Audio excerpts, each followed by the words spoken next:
Target ang mga masiselang isyu ng lipunan na sangkot ang ilang mga ahensya ng gobyerno at mga personalidad. Hihimayin ang iba't ibang mga isyu, balita at usapin. Puntirya ang mga tiwali at ilalantad ang mga mali sa pamahalaan. Walang sasantukin. Tamaan na ang tamaan. Kung salot ka sa bayan, sapul ka ni Ka-Rex Cayano sa Target On Air. Eto, sabi po ng bayan po ng San Narciso, Quezon. Salamat, Ka-Rex, dun po sa mga inisyatibo at tulong ni Governor Dr. Helen Tana. And then, hindi lang dyan sa San Narciso, kumbaga sa buong lalawigan. Kaya nga sabi po dun sa slogan, nabasa ko sa isang Facebook page, hindi tayo titigil na maghatid ng serbisyo sa buong lalawigan ng Quezon Province. Para bang nakakataba po ng puso. Kung ikaw ay residente ng Quezon Province at yun po yung maririnig mo, na hindi tayo titigil na maghatid ng serbisyo sa buong lalawigan ng Quezon. Dahil kamakailan dyan po sa bayan ng Gumaka at po ng San Narciso, Quezon, nagsagawa po ng blessing dun po sa cover court. Kumbaga bago na yung cover court po dyan po sa Barangay San Vicente at saka po San Narciso. Namahagi po ng distribution po yung sinasabing sariling sikap project. Blessing po ng turnover ng barangay vehicle.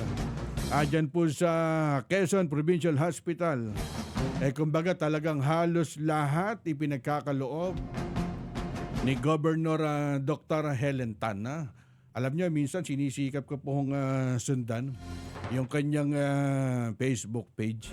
Kasi may mga followers po tayo. Talagang medyo hirap lang po yung signal po ng komunikasyon. Dahil siyempre, kumbaga bundok na, isla na yan. Pero halos kalahati ng Quezon Province, malakas po napapakinggan ng DCME. Ngayon, sa pamamagitan po ng social media, doon po sila nagpapadala po ng info. Sila po yung nagpapasalamat sa binibigay po na tulong ni Governor Dr. Helen Tana. Kung may pagkakataon, minsan abalahin natin si Governor Dr. Helen Tana at makipagkwentuhan tayo.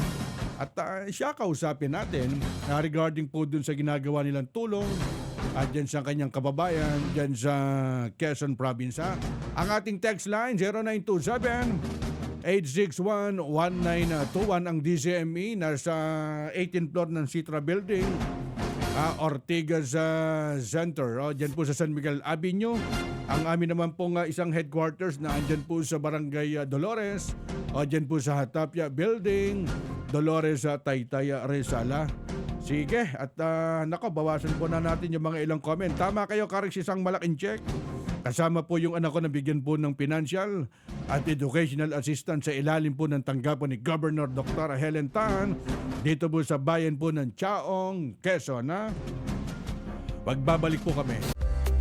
Panatilihing masaya ang paglilibang. Magtakda na oras at limitahan ang gastos sa paglalaro.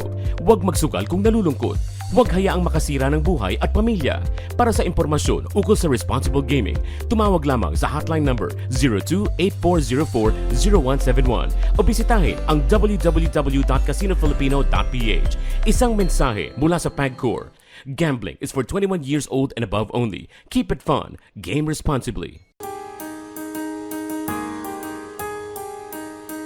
Hindi umuurong sa pagtulong, kawang gawa sa lahat sinusulong. PCSO, PCSO.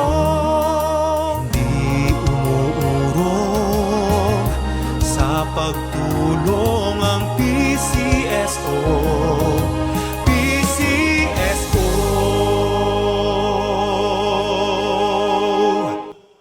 Oras hatid sa inyo ng Grand 88 Gaming Corporation.